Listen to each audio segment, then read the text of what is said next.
मैं आहूत करता हूं श्री राम निरंजन दास जी महाराज को कि आप आवें और अपने भावों को रखें। श्री राम निरंजन दास जी महाराज।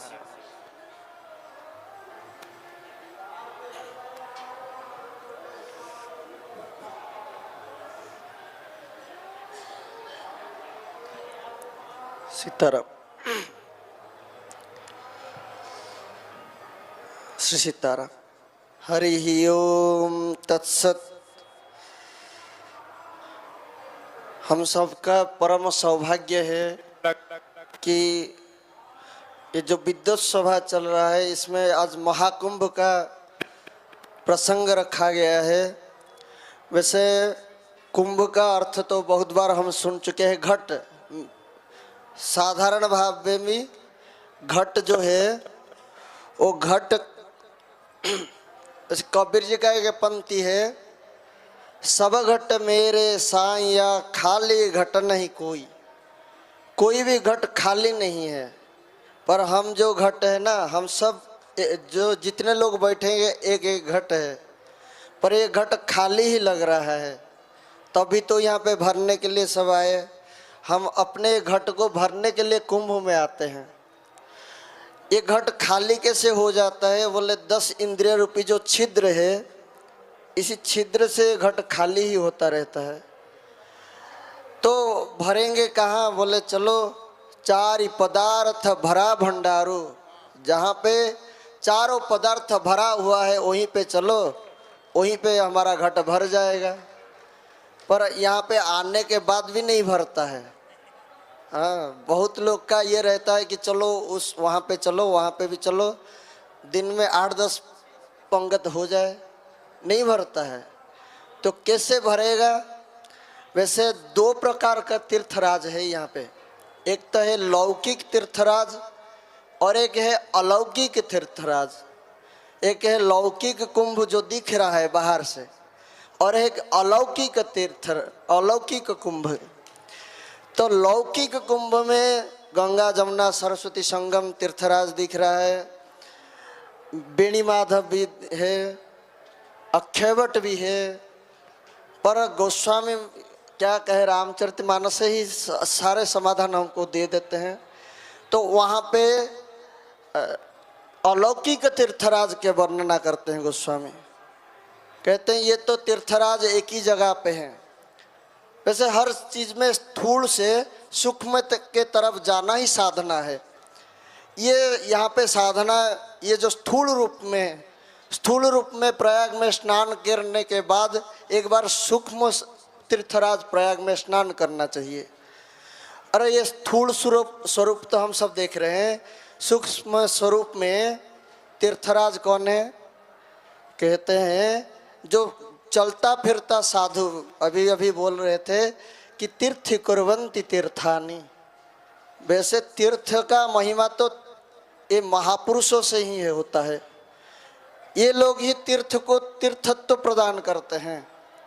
नहीं तो जितने देव है, जितना तीर्थ है, जितना पुण्य क्षेत्र है, ये सब काले पुनंती, ये सब बाद में धीरे धीरे शनि धीरे धीरे पवित्र करते हैं। लेकिन ये जो महात्मा लोग होते हैं, इनके दर्शन से जीव पवित्र होता है। तो तीर्थराज में साधु लोग जो होते हैं, ये चलता फिरता तीर्थ है। बोले तो साधु में जो संत महात्मा का, वैसे हम लोग का स्नान करके चले जाना चाहिए, यहाँ पे बैठ के क्यों कथा सुन रहे हैं? तो ये जो साधु महात्मा का संग है, यही असली में तीर्थराज, यही असली में कुंभ है। तो इसमें गंगा कहाँ है, जमुना कहाँ है, सरस्वती कहाँ है? बोले राम कथा जह सुरसरी धारा। अब जो अरण्य कांड के कथा चल रहा है, ये जहाँ पे भी राम कथा चल रहा है, ये गंगा है। और सरस्वती कल ब्रह्म विचारो, सरसई ब्रह्म विचारो।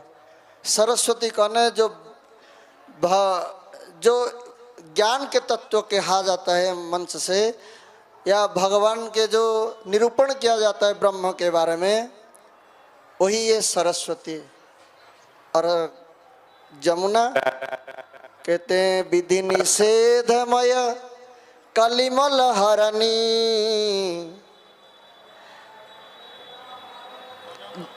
कर्म कथा रविनंद निवरणी। रविनंदिनी मतलब यमुना महारानी। ये जो कर्म विधि निषेधमय, वैसे कोई भी कर्म अच्छा नहीं होता है, कोई भी कर्म बुरा नहीं होता है, लेकिन जब कर्म विधि से हो जाता है तो कर्म अच्छा हो जाता है। वही अच्छा कर्म अगर अविधि से किया जाए तो फिर वो कर्म बुरा हो जाता है। तो महात्मा लोग ये कर्म का विधि बताते हैं, ज्ञान के बात बताते हैं, ब्रह्म विचार बताते हैं। वर्ण ही तत्व विभाग, ये सरस्वती है। और भगवान का जो कथा कहते हैं यही गंगा है।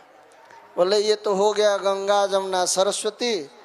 बेणी माधव कहते हैं हरिहर कथा विराजति बेणी। भगवान शंकर और भगवान नारायण के जो कथा होता है, भगवान विष्णु के जो कथा होता है, यही बेणी माधव है। और ये क्या करते हैं, बोले बेणी माधव का दर्शन से सारा जीव का पूरा मंगल हो जाता है।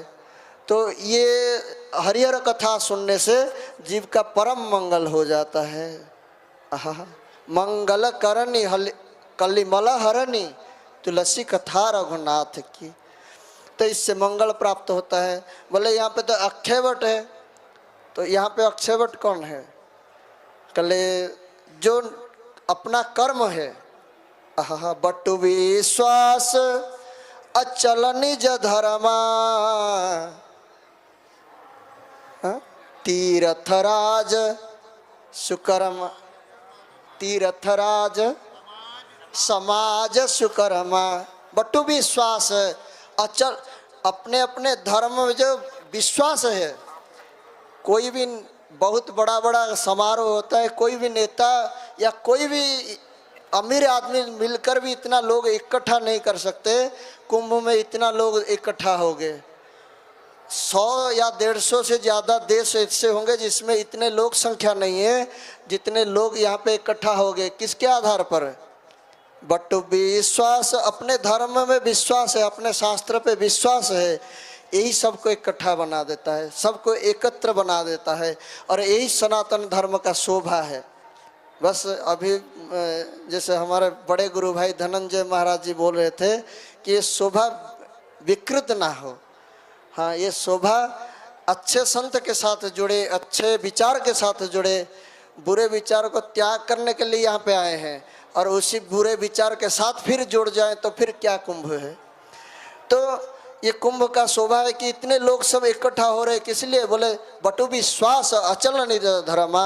अपने अपने धर्म, अपने अपने निज धर्म, अपने अपने वर्णाश्रम के धर्म में से जो निर्णय किया गया है उसी धर्म पे अपना विश्वास रखना, ये अक्षयवट है। इसके स्पर्श से बहुत पुण्य प्राप्त होता है।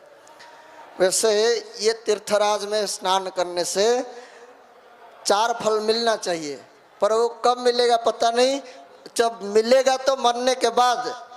लेकिन सुनी समझहि जन मुदित मन, सुनी समझहि जन मुदित मन,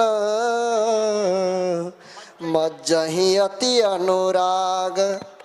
अगर कोई सुन ले इसको ठीक से और समझ ले इस बात को ठीक से कि अभी अभी जो बात बोल रहे थे तीर्थराज, सूक्ष्म तीर्थराज के बारे में, और इसको समझ के इसमें स्नान कर ले, इसमें गोता लगा ले, तो लहाई 4 फल अछत तनु।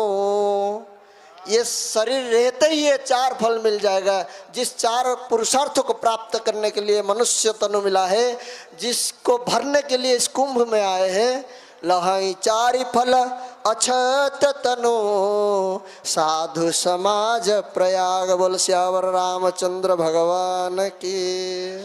श्री सीतारामचंद्र